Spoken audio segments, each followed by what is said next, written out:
Today we got John changing out a bearing sleeve, a seal kit, and a motor on an 80 series 2-horse pump for a thermal solution modular system, 6 million BTU each.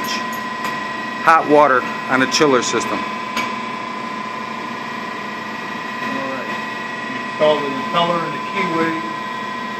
Get ready to set the housing back in place.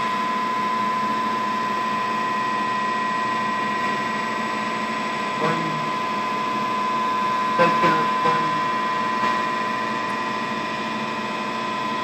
seal. All OEM parts. System should be up and running in about 30 minutes.